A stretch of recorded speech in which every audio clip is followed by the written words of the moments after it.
Hey everybody, welcome you all to mission competition. मैं राहुल गुप्ता आप सभी को स्वागत करता हूं। दोस्तों 14 फरवरी 2021 संभावित है बिहार दरोगा 2021 का पीटी का एग्जाम, ठीक है, जिसके रिगार्डिंग में हमारा लगातार धुआंधार प्रैक्टिस मॉक टेस्ट चल रहा है। एडुटीरिया का हमने सेट नंबर 14 तक कंप्लीट करा दिया है। अगर उसको अब तक आपने नहीं देखा है, चैनल के आप प्लेलिस्ट में जाए, वहाँ पे बिहार दरोगा का डेडिकेटली प्लेलिस्ट बना देगा, वहाँ से आप देख सकते हैं, या फिर डिस्क्रिप्शन बॉक्स में आपको 1 से लेकर 14 तक सारे वीडियो के लिंक अवेलेबल है, आप वहाँ से भी देख सकते हैं। बात करते हैं इस वीडियो का। ये जो हमारा वीडियो है द प्लेटफॉर्म का, हम आपके लिए टेस्ट सीरीज लेके आ रहे हैं। टेस्ट नंबर 1 है, टेस्ट सीरीज नंबर 1 है। तो इस टेस्ट सीरीज को आप लगाएं और इस टेस्ट सीरीज का कट ऑफ है 68 मार्क्स। तो बिना देरी किए चलिए ये टेस्ट सीरीज हम स्टार्ट करते हैं। फर्स्ट क्वेश्चन हम लेते हैं, सिंधु सभ्यता संबंधित है किससे? ठीक है, सिंधु सभ्यता किससे संबंधित है? करेक्ट हमारा जो हो जाएगा ऑप्शन नंबर बी हो जाएगा, आद ऐतिहासिक युग से सिंधु सभ्यता संबंधित है। अब देखिए, सिंधु सभ्यता या हड़प्पा सभ्यता जो है ना, इसका सबसे पहले उल्लेख जो है 1826 में, ठीक है, 1826 में हुआ था। चार्ल्स मेनन के द्वारा इसको किया गया था, ठीक है। और अगर बात किया जाए हड़प्पा स्थल की खोज किसने की थी, दयाराम सहनी और मेधव स्वरूप वत्स ने 1921 में, कब, 1921 में इसकी खोज की थी, ठीक है। अब अगर बात किया जाए कि इसको जो है क्यों आदि ऐतिहासिक युग कहा जाता है, तो बात यह है कि सिंधु सभ्यता के लोग जो है ना लिपि का प्रयोग करते थे, लेकिन आज तक पढ़ा नहीं जा सका है कि वो कौन सा लिपि लिखते थे और क्या उन्होंने लिखा है। इसी वजह से इसको आदि ऐतिहासिक युग यानी प्रो हिस्ट्री युग के अंतर्गत रखा गया है, ठीक है। चलिए क्वेश्चन नंबर 2 देखते हैं। किसने कहा है राजनीतिक कानूनी तौर पर यह स्पष्ट करती है कि हमें क्या करना चाहिए और क्या नहीं? करेक्ट हो जाएगा हमारा ऑप्शन नंबर बी, अरस्तु ने ये कहा है, ठीक है। चलिए नेक्स्ट क्वेश्चन की ओर बढ़ते हैं। क्वेश्चन नंबर 3, भारतीय संविधान नागरिकों को कितने प्रकार के मौलिक अधिकार प्रदान करता है? करेक्ट जो यहाँ हमारा हो जाएगा, हमारा option number C is absolute. Correct हो जाएगा, 6 टाइप के मौलिक अधिकारों को प्रदान करता है, ठीक है। भारतीय संविधान नागरिकों को 6 प्रकार का मौलिक अधिकार प्रदान करता है। भारतीय संविधान मौलिक अधिकारों को संयुक्त राज्य अमेरिका के संविधान से लिया गया है। अगर ये भी क्वेश्चन बार बार आता है कि मौलिक अधिकार जो है ना, ये कहाँ से कॉपी पेस्ट किया है, मतलब कहाँ से हमारे संविधान में लिया गया है, तो अमेरिका के संविधान से इसको हमारे संविधान में लिया गया है। और इसका वर्णन अगर बात किया जाए तो देखिए भाग 3 में इसका वर्णन है, ठीक है, और आर्टिकल 12 से 35 तक है, ठीक है।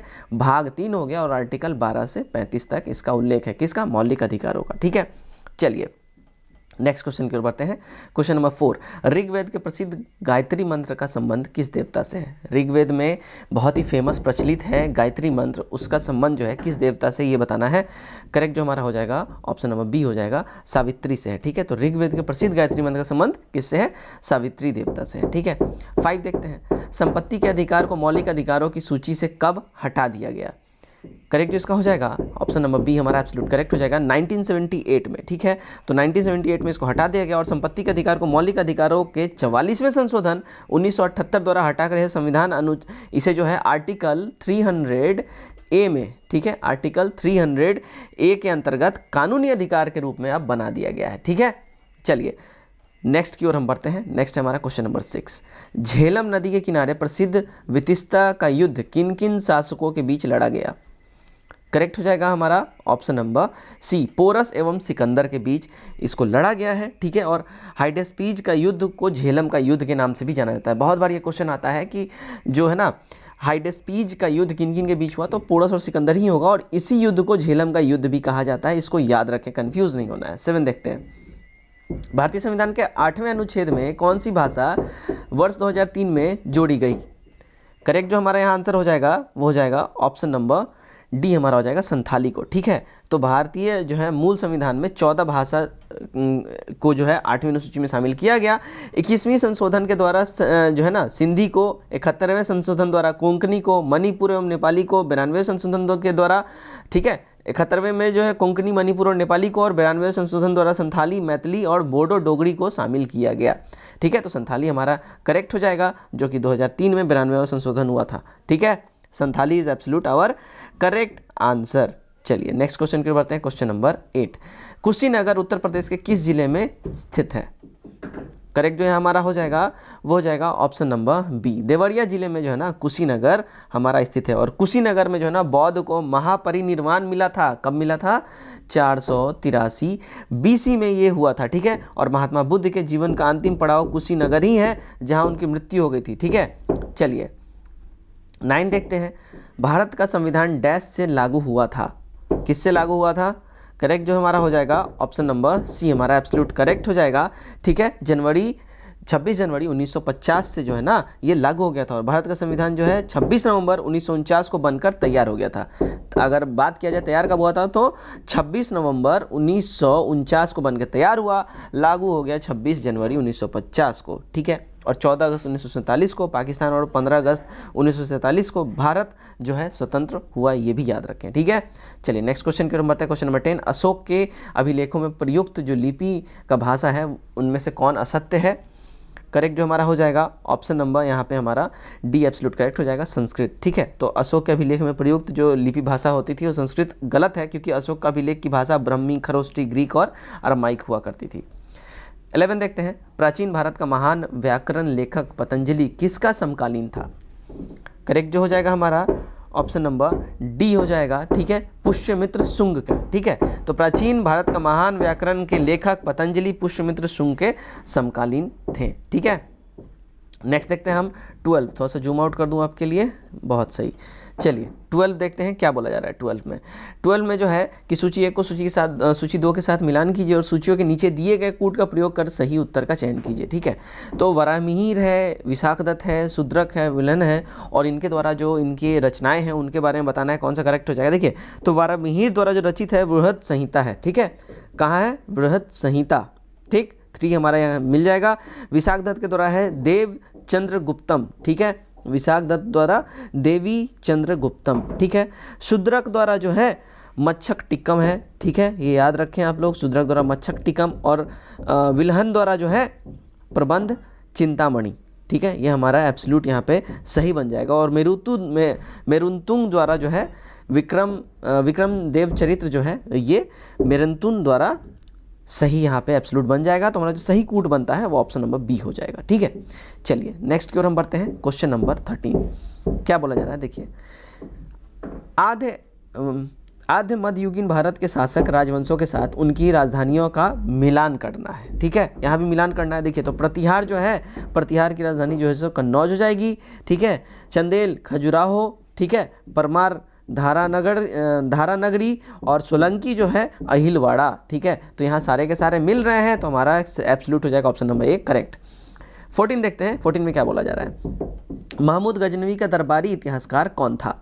तो यहाँ जो करेक्ट हो जाएगा ऑप्शन नंबर बी हो जाएगा, उतबी था, ठीक है। महमूद गजनवी का दरबारी इतिहासकार उतबी था, और यहाँ जो है ना हसन निजामी प्रारंभिक सल्तनत कालीन इतिहासकार था, ठीक है। तो याद रखें हसन निजामी का बात किया जाए तो प्रारंभिक सल्तनत कालीन ये इतिहासकार था। नेक्स्ट देखते हैं क्वेश्चन नंबर 15, प्रशासन के क्षेत्र में निम्न में से कौन सी इल्तुतमिश की देन है? करेक्ट जो हो जाएगा हमारा ऑप्शन नंबर, देखिए यहाँ पे क्या क्या है, इक्तदारी व्यवस्था है, मुद्रा प्रणाली है, सैन्य संगठन है, यानी कि सारे के सारे ये इसके देन है। तो हमारा ऑप्शन नंबर डी हमारा बिल्कुल सही बैठता है, ठीक है। चलिए 16 देखते हैं, 16 में क्या बोला जा रहा है। 16 में बोला जा रहा है कृष्णदेव राय ने अमुक्त माल्या नामक प्रसिद्ध ग्रंथ का रचना किस भाषा में की?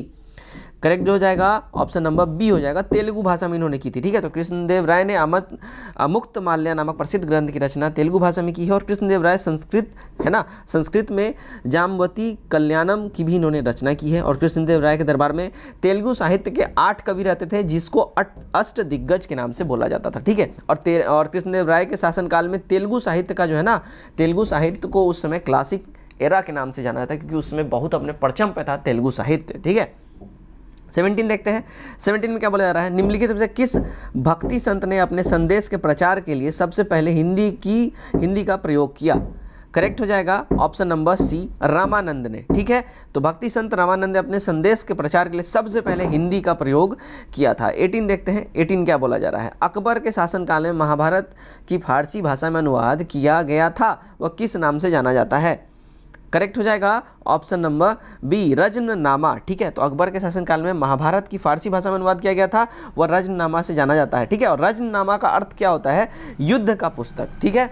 रजननामा का अगर अर्थ बोला जाए, ये भी एग्जाम में पूछा गया है, तो उसको जो मतलब होता है युद्ध का पुस्तक। और महाभारत का फारसी में जो अनुवाद किया था वो बदायूनी ने किया था, ठीक है, याद रखें आप लोग। 19 देखते हैं, संविधान की संकल्पना का उद्भव सबसे पहले कहाँ हुआ था? करेक्ट हो जाएगा हमारा ऑप्शन नंबर सी, संयुक्त राज्य अमेरिका में, ठीक है। तो संविधान के संकल्पना का सबसे पहले जो उद्भव हुआ था संयुक्त राज्य अमेरिका में हुआ था, और विश्व का प्रथम संविधान संकल्पना अमेरिका का ही है। कब हुआ था ये? 1787 में वहाँ पे ये हो गया था। ठीक है, चलिए नेक्स्ट की ओर हम बढ़ते हैं।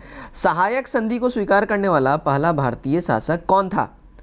करेक्ट जो हो जाएगा हमारा ऑप्शन नंबर बी हो जाएगा, हैदराबाद का निजाम। ठीक है, तो सहायक संधि स्वीकार करने वाला सबसे पहला जो है भारतीय शासक हैदराबाद का निजाम था, और सहायक संधि को हैदराबाद के निजाम ने 1798 में ही स्वीकार कर लिया था। ठीक है, चलिए 21 देखते हैं। बक्सर के युद्ध में अंग्रेजी सेना ने अपने किस सेना नायक के नेतृत्व में मीर कासिम की संयुक्त सेना को पराजित किया? करेक्ट हो जाएगा option number A, Hector Munro ने। ठीक है, चलिए 22 देखते हैं। निम्नलिखित में से किसे भारतीय अशांति के जनक के रूप में जाना जाता है? करेक्ट हो जाएगा हमारा ऑप्शन नंबर सी, लोकमान्य तिलक को भारतीय अशांति के जनक के रूप में जाना जाता है। ठीक है, क्यों जाना जाता है? तो लोकमान्य तिलक को तो ये जाना जाता है, वेलेंटाइन सेडली ने अनेस्ट्रा ऑफ इंडिया पुस्तक के अशांति का पिता व्यक्तिगत रूप से तिलक और संगठित रूप से आर्य समाज को माना है। ठीक है, क्योंकि ये लोग काफ़ी ज़्यादा उपद्रवी प्रवृत्ति के थे, इसलिए इनको ऐसा बोला गया है। भारत के उग्र विचारधारा के जनक बाल गंगाधर तिलक को ऐसा बोल के डिनोट किया जाता है। ठीक है, चलिए 23 देखते हैं। 23 में क्या बोला जा रहा है? एशिया डेवलपमेंट बैंक के अध्यक्ष ताकेहिको नाकाओ 63 वर्ष ने 16 जनवरी 2020 को पद से हटने की योजना बनाई। देखिए ये तो लंबा सा इन्होंने सारा स्टोरी बता दिया। अब देखिए जो मेन क्वेश्चन है यहाँ से है। ठीक है, एडीबी का मुख्यालय कहाँ है? बस इतना ही क्वेश्चन ही है। एडीबी का मुख्यालय है कहाँ पे, ये बताना है। करेक्ट हो जाएगा ऑप्शन नंबर हमारा ए, मनीला फिलीपींस में। ठीक है, चलिए 24 देखें। 24 क्या बोला जा रहा है? 24 है सूची 1 को सूची 2 का मिलान कीजिए और सूचियों के नीचे दिए गए कूट का प्रयोग कर सही उत्तर का चयन कीजिए। ठीक है, तो यहाँ पे देखिए मार्ले मिंटो सुधार है, मतलब कौन कब से ये सुधार सब आया ये बताना है। तो देखिए मार्ले मिंटो सुधार जो है ये सांप्रदायिक निर्वाचन क्षेत्र के लिए आया था। ठीक है, तो यहाँ जो है मार्ले मिंटो सुधार, अगर इसका हम मिलान करेंगे तो सांप्रदायिक निर्वाचन क्षेत्र हो जाएगा। ठीक है, साइमन कमीशन की बात किया जाए तो देशव्यापी आंदोलन था ये।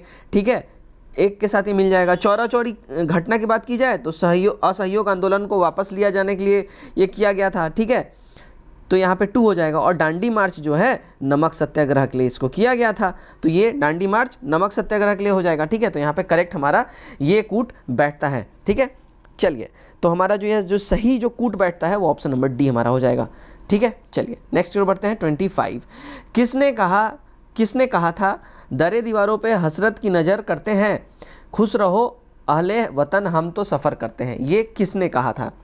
तो करेक्ट जो हो जाएगा हमारा यहाँ पे हो जाएगा ऑप्शन नंबर डी, यहाँ पे हमारा करेक्ट हो जाएगा। वाजिद अली शाह ने ये कहा था। ठीक है, चलिए 26 देखते हैं। ठीक है, 26 क्या बोला जा रहा है?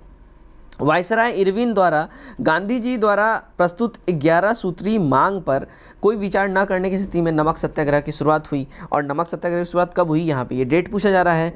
तो करेक्ट जो हमारा हो जाएगा ऑप्शन नंबर बी हो जाएगा, 6 अप्रैल 1930 से। ठीक है, तो वायसराय इरविन द्वारा गांधी जी द्वारा प्रस्तुत 11 सूत्री मांग पत्र पर कोई विचार नहीं करने पे जो स्थिति ऐसा उत्पन्न हुआ था, उस समय नमक सत्याग्रह का शुरुआत गांधी जी ने किया था 6 अप्रैल 1930 से। ठीक है, गांधी जी जो है ना 12 मार्च 1930 को साबरमती आश्रम से दांडी यात्रा इन्होंने प्रारंभ किया और 5 मार्च 1931 को गांधी इरविन समझौता हुआ, तब सविनय अवज्ञा आंदोलन स्थगित कर दिया गया। 1930 में प्रथम गोलमेज सम्मेलन भी हुआ था, याद रखें, और इस सम्मेलन में कांग्रेस ने भाग नहीं लिया था। टोटल कितने हुए थे? 3 हुए थे। कांग्रेस ने कितने में लिया? सिर्फ सेकंड में लिया, फर्स्ट और थर्ड में कांग्रेस ने नहीं लिया, याद रखें। ठीक है, चलिए 27 देखते हैं क्या बोला जा रहा है। चंद्रमा पृथ्वी का एक चक्कर कितने दिनों में लगाता है?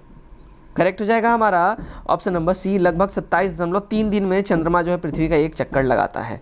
ठीक है, और यहाँ मैं आप लोगों से माफ़ी चाहूँगा अगर कुछ क्लियर नहीं दिख रहा हो तो थोड़ा सा आप लोग बस मैनेज कर ले। ठीक है, चलिए पारसेक मात्रक जो है वो कौन है?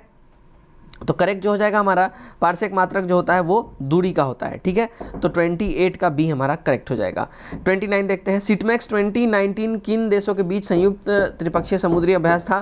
तो 2019 का यहाँ पे करंट अफेयर्स है, तो इसका बस मैं आंसर बता दूंगा। तो option number B, Singapore, Bharat और थाईलैंड के बीच में ये हुआ था। ठीक है, अब देखते हैं 30 में क्या बोला जा रहा है।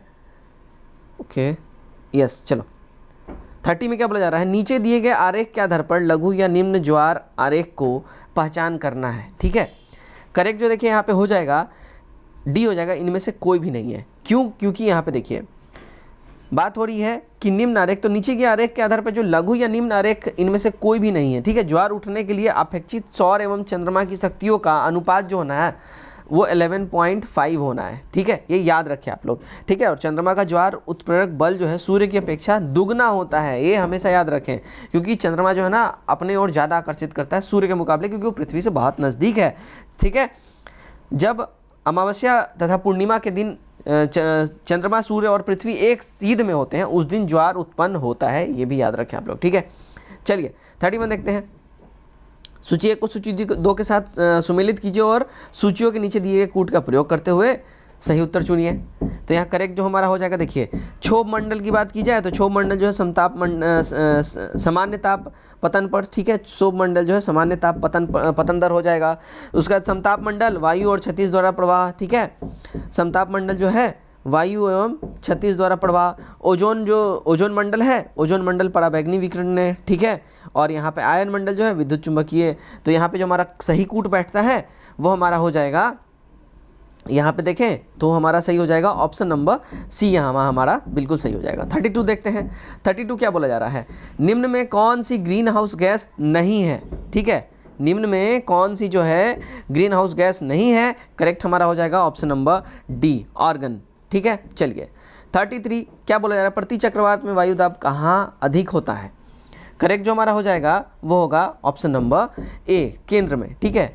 34 पांचवें अंतर्राष्ट्रीय रामायण महोत्सव का आयोजन निम्न में से किस शहर में किया गया था। पांचवें रामायण का बात हो रहा है, पांचवें रामायण महोत्सव का करेक्ट हो जाएगा option number C, New Delhi में इसका आयोजन किया गया था, ठीक है। 35 देखते हैं। भूपर्पटी यानी अर्थ क्रस्ट का वह खंड जो अपनी स्थिति में ही रहा हो जबकि उसके चारों ओर की जमीन बैठ गई हो, क्या कहा जाता है उसको, करेक्ट जो होगा वो होगा ऑप्शन नंबर ए, हॉर्स्ट कहा जाता है, ठीक है। तो भूपर्पटी यानी अर्थ क्रस्ट का वो खंड जो अपनी स्थिति में ही रहा हो जबकि उसके चारों ओर की जमीन बैठ गई हो उसको हॉर्स्ट कहा जाता है, ठीक है। और दो सामान्य दरारों के मध्यवर्ती भाग के ऊपर उठ जाने के परिणाम स्वरूप मेज की भांति सपाट तथा तीव्र ढाल वाले ब्लॉक पर्वत का निर्माण हो जाता है, ठीक है, इन्हें होस्ट भी कहा जाता है, याद रखें आप लोग।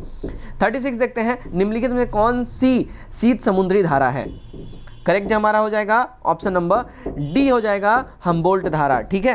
नेक्स्ट क्वेश्चन की ओर बढ़ते हैं। क्वेश्चन नंबर 37, न्यूजीलैंड की राजधानी क्या है, तो न्यूजीलैंड की राजधानी हो जाएगी ऑप्शन नंबर डी, वेलिंगटन हो जाएगी, ठीक है। चलिए 38 देखते हैं।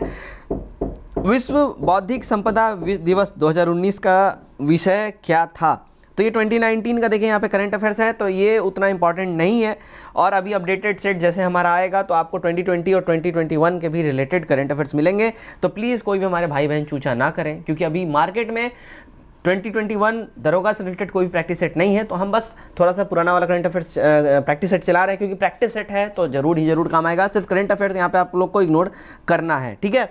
वैसे मैं इसका आंसर बता दूं तो ऑप्शन नंबर सी हमारा सही हो जाएगा, research for gold, IPN sports. 39 देखते हैं क्या बोला जा रहा है। 39 में सूची 1 को सूची 2 के साथ जो है राज्य के साथ सुमेलित कीजिए और सूचियों के नीचे दिए गए कूट का प्रयोग करते हुए सही उत्तर चुनिए। देखिए इसका जो करेक्ट हमारा कूट बैठेगा, देखिए श्रीहरिकोटा जो है अगर इसकी बात की जाए तो ये कहाँ है, तो ये है आंध्र प्रदेश में, ठीक है, श्रीहरिकोटा है आंध्र प्रदेश में। थुम्बा जो है ये है केरल में, ठीक है। उसके बाद अगर बात की जाए हासन की, तो हासन है कर्नाटका में, ठीक है। और चांदीपुर जो है, चांदीपुर है उड़ीसा में, ठीक है। तो याद रखिए हमारा सही इसका कूट बैठ जाएगा option number B absolute correct हो जाएगा। 40 देखते हैं। 40 क्या बोला, नंदा देवी चोटी ये जो है कहाँ पे है, नंदा देवी चोटी, तो करेक्ट हो जाएगा option number B, Kumaon Himalaya का भाग है नंदा देवी चोटी, याद रखें, ठीक है। नेक्स्ट बढ़ते हैं 41, चंडीगढ़ किस पहाड़ी के नीचे स्थित है, करेक्ट जो इसका हो जाएगा ऑप्शन नंबर सी हो जाएगा, मोरनी पहाड़ी के नीचे। तो चंडीगढ़ जो है मोरनी पहाड़ी के नीचे स्थित है, और चंडीगढ़ जो है ना आधुनिक भारत का सबसे पहला नियोजित यानी प्लान्ड सिटी भी इसको कहा जाता है, याद रखें, प्लान्ड सिटी की बात की जाए सबसे पहला इसको प्लान्ड सिटी के नाम से भी जाना जाता है। 42 देखते हैं। निम्न में से कौन सी नदी हिमालय से नहीं निकलती है, करेक्ट हो जाएगा हमारा ऑप्शन नंबर सी हो जाएगा, नर्मदा, ठीक है। तो नर्मदा नदी हिमालय से नहीं निकलती है। व्यास नदी का उद्गम जो है रोहतांग दर्रे के समीप समुद्री तल से 4330 मीटर की ऊंचाई में होता है, और यमुना का उद्गम स्थल जो है बांदीपुर में पश्चिम ढाल पर जो स्थित है ना यमुनोत्री हिमानी, वहाँ से ये होता है। और नर्मदा जो है, नर्मदा नदी की बात की जाए तो ये विंध्याचल पर्वत श्रेणी के अमरकंटक से ये निकलती है, ठीक है, अमरकंटक से। नेक्स्ट की ओर बढ़ते हैं 43, देखिए दक्षिण पश्चिमी मानसून से वर्षा होती है, कैसे होती है भाई, करेक्ट यहाँ हो जाएगा लद्दाख में होती है, ठीक है। तो दक्षिण पश्चिमी मानसून से वर्षा जो है ना लद्दाख में होती है, याद रखें, ठीक है। 44 देखते हैं। निम्न में से कौन सा सुमेलित नहीं है, कौन सुमेलित नहीं है यहाँ पे ये बताना है। करेक्ट जो हो जाएगा 44 का वो हमारा हो जाएगा ऑप्शन नंबर बी, चंदन जम्मू कश्मीर। तो चंदन जम्मू कश्मीर सुमेलित नहीं है। देखिए अब यहाँ बात करते हैं बांस का, तो बांस जो उष्ण कटिबंधीय वन में होता है तो ये ठीक है। देवदार शीतोष्ण कटिबंधीय वन के पेड़ होते हैं, ठीक है। और रेजवुड जो है उष्ण आर्द्र सदाबहार वन के वृक्ष होते हैं, और चंदन जो है उष्ण कटिबंधीय वन के वृक्ष होते हैं। तो ये चंदन जो जम्मू कश्मीर से रिलेटेड नहीं होगा। नेक्स्ट 45 देखते हैं। 200 सेंटीमीटर की वर्षा और 25 डिग्री सेल्सियस का तापमान कौन सी फसल के लिए आदर्श जलवायु माने जाते हैं? करेक्ट हो जाएगा हमारा ऑप्शन नंबर ए, चावल के लिए, ठीक है। 46 देखते हैं। आइसलैंड नेशन सेशल्स ने भारत का अगला उच्चायुक्त किसे नियुक्त किया गया है?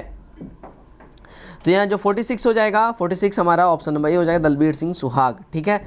नेक्स्ट की ओर बढ़ते हैं। 47 रावी नदी पर जो योजना क्रियान्वित की गई है उसे क्या कहा जाता है? कौन सी योजना है, इसको ये बताना है। करेक्ट जो हमारा हो जाएगा ऑप्शन नंबर हमारा बी हो जाएगा, थीन बांध योजना, ठीक है। तो 47 का ऑप्शन हमारा बी एब्सोल्यूट करेक्ट हो जाएगा। 48 देखते हैं। दिए गए बंदरगाहों में से कौन सा बंदरगाह जो है ना केंद्र मुख लौह अयस्क का निर्यात करता है? करेक्ट हो जाएगा हमारा option number B, New Mangalore. Next की ओर बढ़ते हैं। 49 श्रीहरिकोटा स्थित है कहाँ पे? तो करेक्ट जो हमारा हो जाएगा ऑप्शन नंबर सी हो जाएगा, आंध्र प्रदेश में श्रीहरिकोटा जो है स्थित है, ठीक है। चलिए नेक्स्ट की ओर बढ़ते हैं। 50 में मिलान करना है, ठीक है। तो देखिए यहाँ पे मीनम बक्कम जो है वो हो जाएगा हमारा, इसका जो करेक्ट जो हमारा मिलान हो जाएगा मीनम बक्कम वो हो जाएगा चेन्नई में, ठीक है। उसका सांता क्रूज ये मुंबई चला जाएगा हमारा, ठीक है। ये हमारा सही करेक्ट हो जाएगा मुंबई। इंदिरा गांधी अंतर्राष्ट्रीय हवाई अड्डा ये जो है न्यू दिल्ली हो जाएगा, IGA न्यू दिल्ली हो जाएगा। और दमदम जो है दमदम कोलकाता हमारा सही बिल्कुल मिलान हो जाता है। और राजशांसी अमृतसर ये बिल्कुल सही हो जाता है, ठीक है। चलिए नेक्स्ट की ओर बढ़ते हैं। नेक्स्ट है हमारा क्वेश्चन नंबर 51। शेरशाह सूरी द्वारा निर्मित ग्रैंड ट्रंक रोड पहले कोलकाता को जोड़ता था, कहाँ से कहाँ तक जोड़ता था? तो करेक्ट हो जाएगा हमारा ऑप्शन नंबर डी हो जाएगा, पेशावर तक, ठीक है। कोलकाता को जोड़ता था पेशावर तक। गांधीवाद 52 देखते हैं। गांधीवाद अर्थव्यवस्था किस सिद्धांत पर आधारित थी? करेक्ट जो हमारा हो जाएगा ऑप्शन नंबर सी हमारा एब्सोल्यूट करेक्ट हो जाएगा, न्यास आधारित थी ये, ठीक है।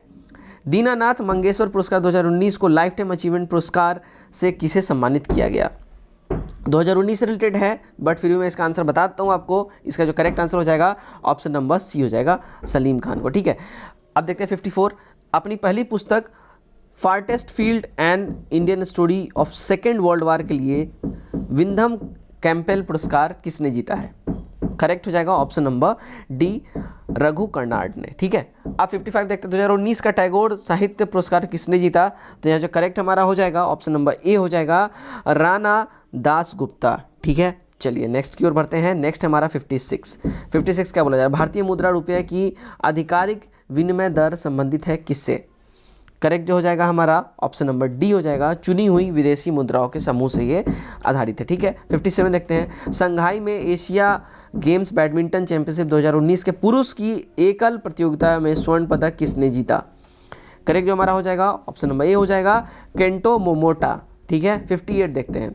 भारतीय रिजर्व बैंक भारत में मुद्रा आपूर्ति को M1, M2, M3 व M4 में बांटता है। M1 के अंतर्गत निम्न में से कौन कौन आते हैं?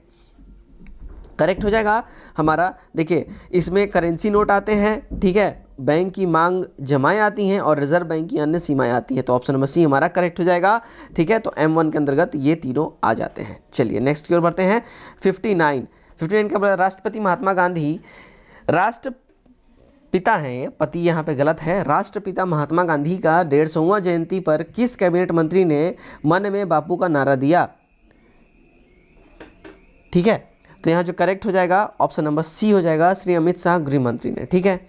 60 स्वतंत्र भारत में सर्वाधिक 8 बार केंद्रीय बजट प्रस्तुत करने का श्रेय किस व्यक्ति को जाता है? स्वतंत्र भारत की बात हो रही है, करेक्ट हो जाएगा हमारा option number B, Morarji Desai को जाता है, ठीक है। तो स्वतंत्र भारत में 8 बार बजट प्रस्तुत करने का श्रेय मोरारजी देसाई को जाता है। सरकार का एक वर्ष का अनुमानित आय व्यय का लेखा जोखा जो होता है ना, वो बजट कहलाता है, याद रखें। और संसद में इसे वित्त मंत्री ही प्रस्तुत करता है, ठीक है। चलिए नेक्स्ट क्वेश्चन को बढ़ते हैं। 61 क्या बोला जा रहा है? संघ केंद्र द्वारा वसूल किए गए निम्नलिखित करों में से वह कर कौन सा है जिसे राज्य को नहीं सौंपा जा सकता? करेक्ट जो इसका हमारा आंसर हो जाएगा वो हो जाएगा ऑप्शन नंबर सी, माल प्रेवण पर कर। ठीक है, माल प्रेक्षण पे कर। चलिए नेक्स्ट की ओर बढ़ते हैं। 62 बजट घाटे से तात्पर्य क्या है, क्या मतलब है बजट घाटे से। करेक्ट जो जाएगा हमारा ऑप्शन नंबर डी एब्सोल्यूट सही हो जाएगा। वित्तीय घाटे में से ब्याज का भुगतान घटाने पे ये होता है। ठीक है, 63 देखते हैं। निम्न में से कौन भारतीय वायुसेना की पहली महिला अधिकारी बन गई जिसे विदेश में भारतीय मशीनों में सैन्य राजनयिक के रूप में तैनात किया गया। करेक्ट जो हमारा हो जाएगा ऑप्शन नंबर ए हो जाएगा, अंजलि सिंह। 64 देखते हैं। हाल ही में भारतीय राष्ट्रपति ने अपनी विदेश यात्रा के दौरान किस देश में महात्मा गांधी और खादी प्रदर्शनी का उद्घाटन किया। करेक्ट हो जाएगा ऑप्शन नंबर ए, गाम्बिया के। ठीक है, 65 देखते हैं। 65 में क्या बोला जा रहा है। 65 हिंदुस्तान एरोनॉटिक्स लिमिटेड का मुख्यालय कहाँ पर है। करेक्ट हो जाएगा हमारा ऑप्शन नंबर बी, बेंगलुरु में। ठीक है, अब देखते हैं एनपीके का संपूर्ण देश के लिए आदर्श अनुपात क्या होता है। करेक्ट जो हो जाएगा हमारा ऑप्शन नंबर ए हो जाएगा 4:2:1।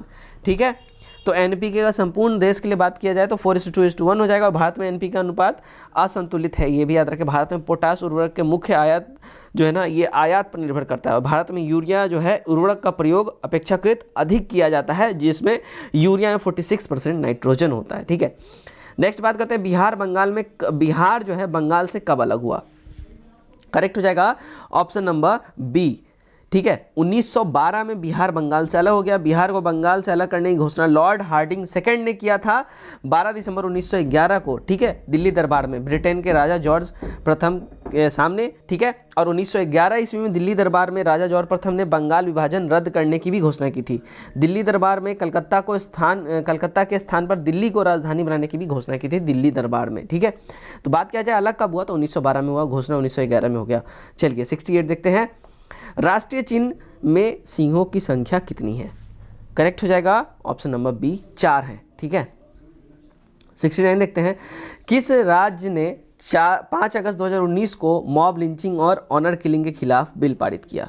करेक्ट हो जाएगा ऑप्शन नंबर ए, राजस्थान ने। ठीक है, चलिए 70 देखते हैं। मूल अधिकारों का निम्न में से कौन सा वर्ग अस्पृश्यता की समाप्ति का समाविष्टि करता है। करेक्ट हो जाएगा ऑप्शन नंबर बी, समानता का अधिकार। 71 देखते हैं हम। निर्देशक तत्वों के बारे में यह कथन किसका है। यह एक ऐसा चेक है जिसका भुगतान बैंक की इच्छा पर छोड़ दिया गया है।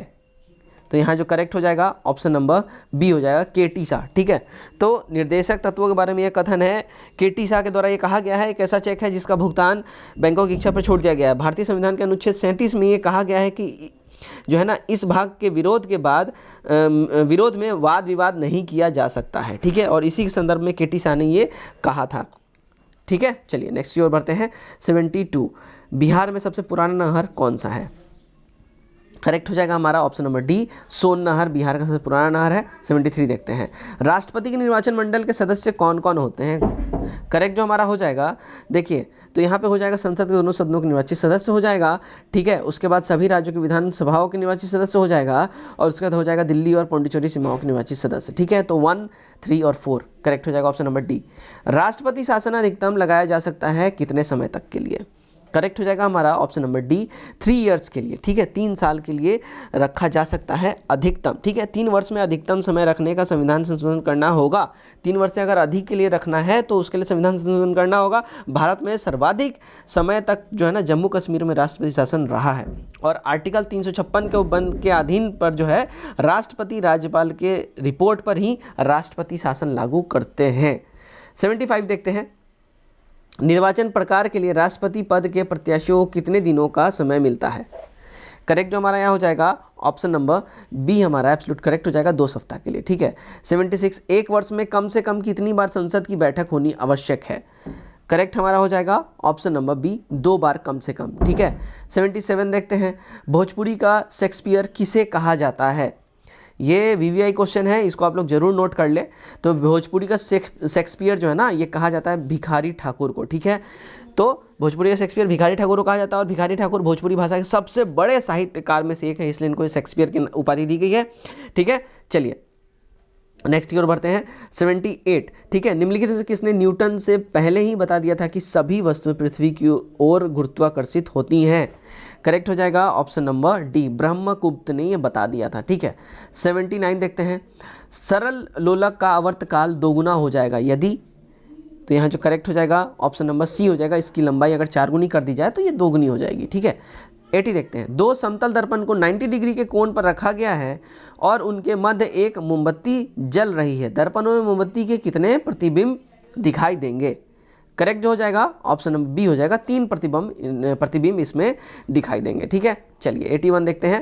81 क्या बोला जा रहा है, जब हम कमरे के अंदर बैठे होते हैं तो यद्यपि हम बाहर के कमरे में बातचीत करने वाले व्यक्तियों को देखते तो नहीं हैं, लेकिन उनकी आवाज़ को अवश्य सुन लेते हैं। इसका क्या कारण होता है? ठीक है, ध्वनि का ये कौन सा है परावर्तन या वेग बोलिए, ये किस वजह से हम ऐसा सुन पाते हैं? तो यहाँ जो हमारा करेक्ट हो जाएगा ऑप्शन नंबर बी हो जाएगा, विवर्तन के कारण यानी डिफ्रैक्शन की वजह से ऐसा हो पाता है, हम सुन पाते हैं। ठीक है, चलिए, तो जब हम कमरे में बैठे होते हैं तो हम बाहर के व्यक्ति को देख नहीं पाते, लेकिन उनकी बातचीत जरूर सुन पाते हैं। ठीक है, परंतु उनकी आवाज़ अवश्य सुन लेते हैं। इसका जो कारण होता है ध्वनि का विवर्तन होता है। ध्वनि का अपवर्तन वायु में भिन्न भिन्न पतों के ताप के भिन्न भिन्न होने के कारण भी डिपेंड करता है। ठीक है, चलिए 82 देखते हैं, निम्नलिखित में से किसकी प्रकृति जो है चुंबकीय है? करेक्ट हो जाएगा ऑप्शन नंबर ए हो जाएगा, लोहा का प्रकृति जो है ना वो चुंबकीय है। 83 देखते हैं, 66वें राष्ट्रीय फिल्म फेयर में पुरस्कार में किसे बेस्ट फीचर फिल्म का पुरस्कार मिला है? तो ये 66वीं की बात हो रही है, बट फिर मैं इसका आंसर बता दूं, इसका जो करेक्ट आंसर हो जाएगा ऑप्शन नंबर सी हो जाएगा, हेल्लारो। ठीक है, 84 देखते हैं, टीवी सेट चलाने के लिए प्रयुक्त किए जाने वाले रिमोट कंट्रोल यूनिट में निम्न में से किसका प्रयोग किया जाता है? कौन से तरंग का इसमें प्रयोग होता है? करेक्ट हो जाएगा हमारा ऑप्शन नंबर सी हो जाएगा, सूक्ष्म तरंग। ठीक है, चलिए नेक्स्ट क्वेश्चन की ओर बढ़ते हैं हम। क्वेश्चन नंबर 85, निकट दृष्टि दोष से पीड़ित व्यक्ति जो है इसके चश्मे में कौन सा चश्मा में इसका शीशा का प्रयोग किया जाता है? ठीक है, तो इसमें जो हो जाएगा ऑप्शन नंबर सी हमारा सही हो जाएगा, अवतल लेंस का प्रयोग करता है। जो भी निकट दृष्टि दोष से पीड़ित व्यक्ति होता है उसके चश्मे में अवतल लेंस का प्रयोग किया जाता है। 86 देखते हैं, कंप्यूटर में किसकी शब्द की लंबाई किससे नापी जाती है? कंप्यूटर में किसी भी शब्द की लंबाई किससे नापी जाती है? करेक्ट हो जाएगा ऑप्शन नंबर डी, बिट्स में इसको नापी जाती है। 87 देखते हैं, सूची 1 को सूची 2 से सुमेलित कीजिए और नीचे दिए गए कूट से सही उत्तर का चुनाव कीजिए। तो यह जो करेक्ट हमारा जो हो जाएगा, देखिए एम्पियर जो हो जाएगा, एम्पियर जो है नापा जाता है विद्युत धारा के लिए, सही हो जाएगा। उसके बाद एनीमीटर जो है वायु की चाल के लिए हो जाएगा। ठीक है, उसके बाद पायरोमीटर जो है ये उच्च ताप के लिए हो जाएगा। ठीक है, और वोल्ट मीटर जो है ये विभवांतर के लिए हो जाएगा। सही कूट जो हमारा हो जाएगा ऑप्शन नंबर डी। ठीक है, 88 देखते हैं, इनमें से कौन कोलाइडी नहीं है? करेक्ट हो जाएगा ऑप्शन नंबर सी, आइसक्रीम जो है कोलाइड नहीं है। 89 देखते हैं, ऐसे परमाणुओं को जिसमें प्रोटीन की संख्या समान परंतु न्यूट्रॉनों की संख्या भिन्न भिन्न होती है क्या कहते हैं? करेक्ट हो जाएगा ऑप्शन नंबर ए, आइसोटोप्स इसको कहते हैं यानी समस्थानिक। 90 देखते हैं, निम्नलिखित में से किस एक का अधिकतम ईंधन मान होता है? करेक्ट हो जाएगा ऑप्शन नंबर ए हो जाएगा, हाइड्रोजन का। ठीक है, चलिए कॉस्टिक सोडा का रासायनिक सूत्र क्या होता है? करेक्ट हमारा हो जाएगा ऑप्शन नंबर ए, NaOH। ठीक है, 92 देखते हैं, कोलाइडी कणों के आकार का निम्न परास यानी रेंज क्या होता है? करेक्ट जो हमारा हो जाएगा वो हो जाएगा option number A, 10 to the power -5 10 to the power -7 centimetre. ठीक है, चलिए 93 देखते हैं, हीमोफीलिया एक आनुवांशिक रोग है जिसका वहन होता है किससे? तो करेक्ट हो जाएगा ऑप्शन नंबर बी हो जाएगा, स्त्रियां करती हैं और जो प्रकट पुरुषों में होता है। ठीक है, नेक्स्ट की ओर हम बढ़ते हैं। नेक्स्ट है हमारा 94 क्वेश्चन नंबर, दूध को पचाने के लिए आवश्यक एंजाइम रेनिन और लैक्टेस मानव शरीर में कितने वर्ष की आयु में गायब हो जाता है, लुप्त हो जाता है? करेक्ट हो जाएगा ऑप्शन नंबर सी हो जाएगा, 5 वर्ष की आयु में। ठीक है, तो दूध को पचाने के लिए जो आवश्यक एंजाइम रेनिन और लैक्टोज होता है वो मानव शरीर से 5 वर्ष की आयु में लुप्त हो जाता है। रेनिन और पेप्सिन एंजाइम जो है ना आमाशय से निकलने वाली जठर रस में पाई जाती है। ठीक है, चलिए नेक्स्ट की ओर बढ़ते हैं। 95 क्या बोला जा रहा है, ऑक्सीजन की उपस्थिति में ग्लूकोज के कार्बन डाइऑक्साइड एवं जल में ऊर्जा नियुक्त होने के साथ पूर्ण रूपांतरण होने को क्या कहते हैं? करेक्ट हो जाएगा ऑप्शन नंबर डी, हाइड्रोलिसिस बोलते हैं यानी जल अपघटन बोलते हैं। 96 देखते हैं क्या बोला जा रहा है, अंतर्राष्ट्रीय नृत्य दिवस डैश को प्रतिवर्ष मनाया जाता है, किस तारीख को मनाया जाता है? हर वर्ष। तो करेक्ट जो हमारा हो जाएगा ऑप्शन नंबर ए हो जाएगा, 29 अप्रैल को। ठीक है, 97 देखते हैं, भारत की वह महिला खिलाड़ी जिसने पहली बार बैडमिंटन वर्ल्ड चैंपियनशिप खिताब जीता। करेक्ट हो जाएगा ऑप्शन नंबर ए, पीवी सिंधु ने ये जीता है। ठीक है, नेक्स्ट देखते हैं हम, शक संवत किसके द्वारा प्रारंभ किया गया था? करेक्ट हो जाएगा ऑप्शन नंबर बी, कनिष्क के द्वारा यह प्रारंभ किया गया था। कब? 78 ईस्वी में इसका प्रारंभ किया गया था कनिष्क के द्वारा। ठीक है, जो शक संवत कहलाता है, जिसे भारत सरकार द्वारा प्रयोग में लिया जाता है, जो कि भारत में यूज होता है। ठीक है, कनिष्क बौद्ध धर्म के महान संप्रदाय का अनुयायी था और कनिष्क का राज कवि अगर बोला जाए तो अश्वघोष था। ठीक है, और कनिष्क की राजधानी अगर बात की जाए तो पुरुषपुर या पेशावर थी। ठीक, 99 देखते हैं, मूलतः रामायण किस भाषा में लिखी गई है?